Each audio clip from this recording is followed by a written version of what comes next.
Hello everyone, कैसे हैं आप सब। मैं हूँ आपका दोस्त कपिल तिवारी। और आज जो है हम यूपीएससी के बारे में बात करने वाले। यूपीएससी की सीडीएस एग्जाम जो होती है साल में 2 बार होती है, ठीक है। ठीक है। उसके अलावा इसमें सारी एलिजिबिलिटी, क्या क्या सिलेबस होता है, ठीक है, कौन कौन अपियर हो सकता है, उन सब चीज़ों के बारे में बात करेंगे। और अभी जो फॉर्म निकले हैं वो कब से कब तक डेट भर सकते हैं, ठीक है, कब से कब तक फिल कर सकते हैं, उन सब के बारे में बात कर सकते हैं। क्या आप ग्रेजुएशन में तो फॉर्म भर सकते हैं या नहीं भर सकते, इस चीज़ के बारे में भी हम क्लियर करेंगे। और क्या मार्क्स होते हैं, नेगेटिव मार्किंग क्या होती है, क्या इसका जो पैटर्न होता है, ठीक है, उन सब चीज़ों के बारे में बात करेंगे, ठीक है। तो सबसे पहले तो ये देख लेते हैं, ये जो एग्ज़ाम होती है वो यूपीएससी के द्वारा ली जाती है, ठीक है। तो ये सबसे one of the toughest exam मानी जा सकती है, ठीक है। और अभी जो फॉर्म है, ठीक है, इसकी 15 मार्च 2024 से जो लास्ट डेट ऑफ एप्लीकेशन है, सबमिशन ऑफ एप्लीकेशन 4/6/2024 पे ही एंड होगा, और शाम के 6 बजे तक, ठीक है। क्या ये चीज़ क्लियर है क्या सभी को। और कहाँ पे जाके अप्लाई करना है, तो यूपीएससी online.nic.in पर जाके आपको जो है फॉर्म फिल करना है, वहाँ पे पूरी प्रोसेस करके, ठीक है। ये सब चीज़ें तो आप कर सकते हैं। इसके बाद जो है हम जो है मेन चीज़ बात करते हैं, ठीक है। हाँ, इसमें आईएमए होता है, ठीक है, देहरादून, जिसकी देहरादून में जो होती है उसकी नंबर ऑफ वैकेंसी है 100, ठीक है। वैकेंसीज क्या, जब इसमें जो है 2 स्टेज प्रोसेस होता है, ठीक है। आपने जब एग्ज़ाम निकाली उसके बाद एसएसबी का इंटरव्यू के लिए आपको बुलाया जाता है, स्टेज 2, ठीक है। स्टेज 2 में भी फर्स्ट डे होता है स्क्रीनिंग, उसके बाद होता है कॉन्फ्रेंस। कॉन्फ्रेंस या तो उसके बाद कॉन्फ्रेंस में अगर आप रिकमेंड हो जाते हैं तो आप ऑफिसर के लिए ट्रेनिंग के लिए जाएंगे, ठीक है।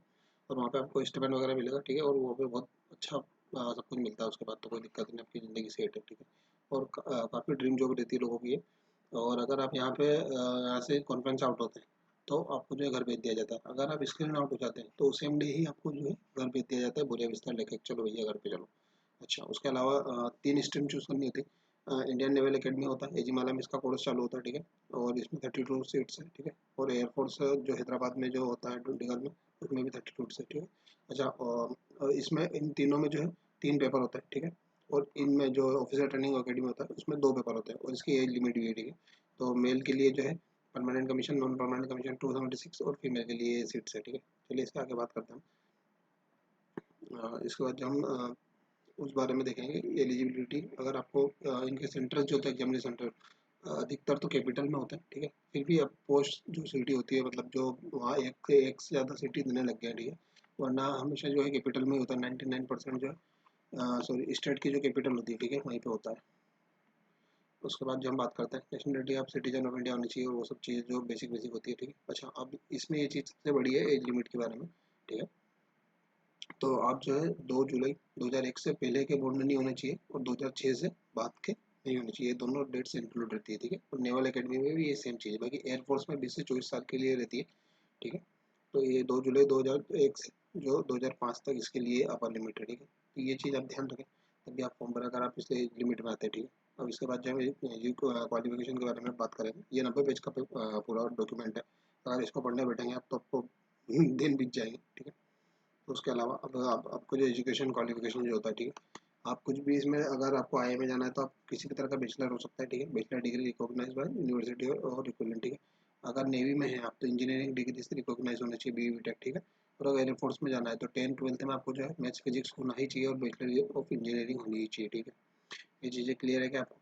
अगर ये सब चीज़ें जो है आपके एसएसबी के इंटरव्यू में ही प्रूफ के तौर पर मांग ली जाएगी। मतलब आप जब इंटरव्यू होता है ना, तो स्क्रीनिंग के दौरान ही, मतलब सॉरी, स्क्रीनिंग के अगर आप स्क्रीनिंग हो जाते हैं तो आपसे जो है ये सब चीज़ें डॉक्यूमेंट मांगे जाएंगे।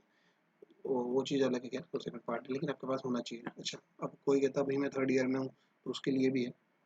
उससे पहले हम देख लेते हैं फीस कितनी है। अगर जनरल के कैंडिडेट है आप तो उसके लिए 200 रुपये लगेगा। बाकी एस सी एस टी और फीमेल कैंडिडेट के लिए कोई फीस नहीं है, फ्री में फॉर्म भरा, ठीक है।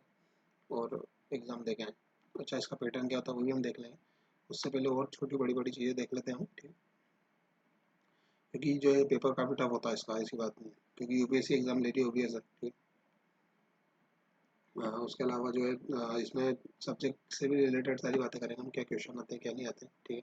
जैसे एफकेट होता है तो वो सिर्फ एयरफोर्स के लिए होता है, लेकिन सीडीएस जो होता है वो तीनों के लिए होता है, ठीक है। इसमें जो होता है आर्मी, नेवी और एयरफोर्स के लिए होता है, ठीक है। अब सब्जेक्ट के बारे में बात कर लेते हैं, ठीक है। और Indian military academy I N है, ठीक है। और एयरफोर्स के लिए जो होता है उसमें 3 सब्जेक्ट आते हैं आपको, दो, इंग्लिश, जनरल रीजनिंग और एलिमेंट्री। आपको बुकलेट मिलेगी, ठीक है, जैसे बुकलेट मिलेगी, और ओएमआर शीट मिलेगी आपको, ठीक है। उसमें ओएमआर भरना होगा, ठीक है। तो 2 घंटे का तीनों पेपर होता है। सुबह आपको 2 घंटे, सुबह 2 घंटे की शिफ्ट रहेगी, फिर 1 घंटे का ब्रेक मिलेगा, फिर 2 घंटे की शिफ्ट रहेगी, फिर 1 घंटे का ब्रेक मिलेगा, फिर 2 घंटे की शिफ्ट रहेगी, ठीक है। 100 मार्क्स के क्वेश्चन रहते हैं, ठीक है, और 1 नेगेटिव मार्किंग का भी रहता है इसमें, ठीक है।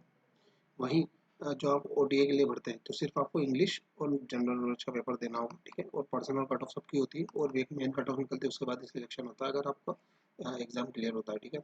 तो टेस्ट बुकलेट दी जाएगी, ये बात मैंने आपको बताई है। और हिंदी और जनरल नॉलेज और इंग्लिश जो है दोनों सब्जेक्ट में आएगा, हिंदी और इंग्लिश, लेकिन सिर्फ इंग्लिश जो है वो इंग्लिश में आएगा, वो चीज़ ऑब्वियस है, उसमें कोई सोचने वाली बात नहीं है, ठीक है। और आपको बुकलेट मिलेगी, इस चीज़ में आपको बुकलेट अपने घर पे लेके आ सकते हैं आप, ठीक है। अच्छा, आपसे लेवल देख लेते हैं। जनरल नॉलेज का तो पूरी दुनिया है, कुछ भी आ सकता है जनरल नॉलेज में, कुछ कहने वाली बात नहीं है, ठीक है। अच्छा, अर्थमेटिक में जो है ये सारे जो एसएससी वाले जितने भी टॉपिक है वो सारे अच्छे लेवल पे आते हैं, ठीक है। एलजेब्रा हो गया, एचसीएम, एचसीएम और ये सारा जो है, ठीक है। उसके बाद टिक्नोमेट्री जो है एडवांस मैथमेटिक्स आती है, टिक्नोमेट्री, ज्योमेट्री, ठीक है, अच्छे क्वेश्चन आते हैं इनके, अच्छे लेवल के क्वेश्चन आते हैं, ठीक है। मतलब एसएससी से अबव भी आते हैं, एसएससी से कम नहीं आते, ठीक है। तो आप ढंग से पढ़ें इसको तो क्लियर हो जाएगा, ऐसी कोई दिक्कत नहीं। हाँ, मैथ से हो जाता है, फिर भी जीएस में सबसे ज़्यादा दिक्कत आती है। और फिर इंटेलिजेंट जैसे अपने उसके बाद जो अगर आप एग्ज़ाम क्लियर कर लेते हैं, ठीक है, ये हो गया आपके 900 नंबर का पेपर आईएमए और ये तीनों मिला के, ठीक है, सॉरी 300 नंबर का पेपर, 100 नंबर का पेपर होता है, ठीक है। तो जो है उसके बाद जो बीपीडीटी होता है वो ये सब की स्टेज 1 और स्टेज 2 के बारे में बात की हुई है इसमें, ठीक है। तो इन चीज़ों के बारे में वो मैंने जैसे आपको बताया था, स्क्रीनिंग इन और कॉन्फ्रेंस आउट वाली जो चीज़ें हैं वो है सेकंड प्रोसेस होती है उसके बाद। इसके अलावा इसमें कुछ है नहीं। इसके बाद जो है सारी, जैसे इस तरीके से जो आपको, आपने कभी अगर ओएमआर भरी नहीं भरी तो आप एक बार चेक करके जाएं। जैसे विषय कोड आपको 01, 02, 03 ऐसा रहेगा, उसको आपने 0 यहाँ पे फिल करना है, ठीक है। उसके बाद आपको रोल नंबर अपने अपने इसी हिसाब से, जैसे 1829 जैसे इन्होंने बताया था, 0 यहाँ पे फिल किया, फिर 8 तो यहाँ पे 8 फिल किया, ठीक है। इस तरीके से आपको, और सब कुछ जितने भी ऑप्शन भी है तो वो भी सारे 1 2 3 करके ऐसे ऑप्शन भी है, वो सारा आपको जो फिल करना है, ठीक है। अब इसके बाद जो है सारा मेडिकल स्टैंडर्ड है, और मेडिकल स्टैंडर्ड इतना सारा है इसमें कि मतलब आपको पूरा ये इसके बाद यही मिलेगा, ठीक है। इसके अलावा जो हम ये बात कर रहे थे, ठीक है, तो 100 मार्क्स का होता है तीनों पेपर। इसकी जो मेन चीज़ ये थी कि 300 मार्क्स का ये हो गया पहला पेपर, ठीक है। पहला पेपर से मतलब आपको तीनों पेपर मिलेंगे, इसमें आपको कट ऑफ बनता है, ठीक है, और 20% सभी मिलाना होता है। मतलब ये बेसिक कट ऑफ तो रहती है, मतलब आपने 2 सब्जेक्ट में अच्छे नंबर ले आए और जीएस में नहीं ला पाए तो वो आपका खेल खत्म हो जाएगा। मतलब एक बेसिक कट ऑफ तो लानी है, उसके बाद एक अबाव कट ऑफ और बनती है, उससे ही आपका सिलेक्शन लिस्ट में नाम आता है, ठीक है। तो अधिकतर लोगों को जीएस में आती है, ठीक है, और इंग्लिश भी अच्छी खासी आती है इसमें। ये चीज़ें हैं। नेगेटिव मार्किंग भी होती है इसमें, नेगेटिव मार्किंग का भी ध्यान रखना ही पड़ेगा, ठीक है ना। ये सिलेबस है, अगर आप देख सकते हैं, ठीक है, आप रोक के भी देख सकते हैं अच्छे से, अगर आपको पूरा अच्छे से देखना है। वैसे अगर आप कोई मैथमेटिक्स पढ़ रहे हैं तो फिर आपने ये सब कुछ पढ़ा ही होगा, स्टैटिक्स और ये, ठीक है। और ये जो अपन बात कर रहे थे एसएसबी प्रोसेस की, स्टेज 1 और स्टेज 2, उसमें भी जो है स्टेज 1 जो क्लियर करेगा वही स्टेज 2 में अपेयर होगा, और उस स्टेज 2 में जो रिकमेंडेशन लेगा वही ट्रेनिंग के लिए जाएगा। तो ये चीज़ें क्या क्लियर है कि आपको? अगर इसके अलावा भी आपको कोई डाउट है तो आप मुझसे पूछ सकते हैं, ठीक है। और वीडियो कैसी लगी बताना कमेंट सेक्शन में, कोई डाउट तो आप पूछ सकते हैं, ठीक है। Thank you so much.